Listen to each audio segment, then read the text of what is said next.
So I've been here 12 years now. It never even occurred to me before to not vote for the conformity bill. I always just did as a matter of routine, because I understand it's a hassle for people to have different numbers for their federal tax return and for their state tax return. But there's never been a year like this before, where we were this deep in the hole. This year, it's a little bit different.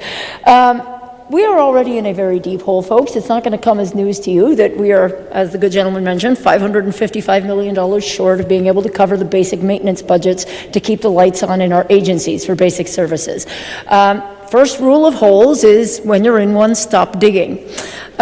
This bill takes a giant high-power shovel to dig the hole we don't even know how deep. As the good gentleman from District 17 noted, we really don't have a solid grasp on this fiscal note. We're looking at something bottom line, probably minimum 175 million, could be more like 300 million. Regardless, I don't know that we have an extra penny floating around to be digging this hole any deeper. So I think for the first time in my time here, I think we need to give a lot more critical analysis to whether this is the best place we can be putting $200 million right now.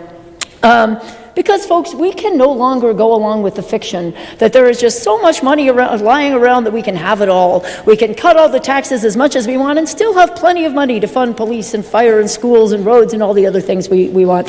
Frankly, we probably needed to dispense with that fiction at least a year ago. But the writing is really on the wall now, folks. It has never been clearer that every single thing we do now will result directly in cuts to vital services.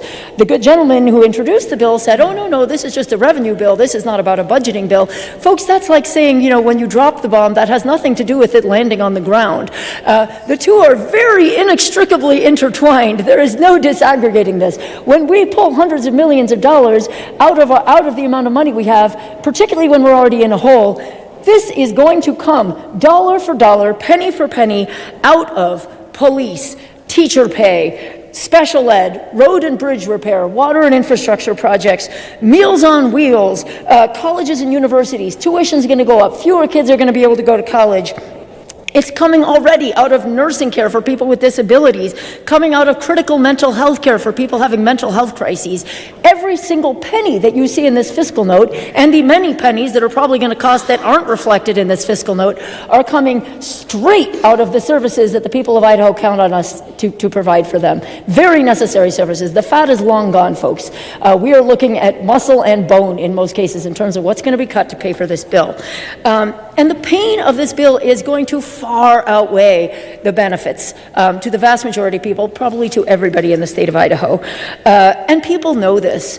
They understand the link between having money in the bank and actually being able to pay for the services they need, which is why there was overwhelming opposition to this in committee. 180 people emailed to the committee and asked them to vote no. 0 emailed in support. The people of Idaho have woken up to the fact that there is a one-to-one direct link between this state having revenue and it being able to fund the services they count on to live. So this is really a very dangerous move at this time.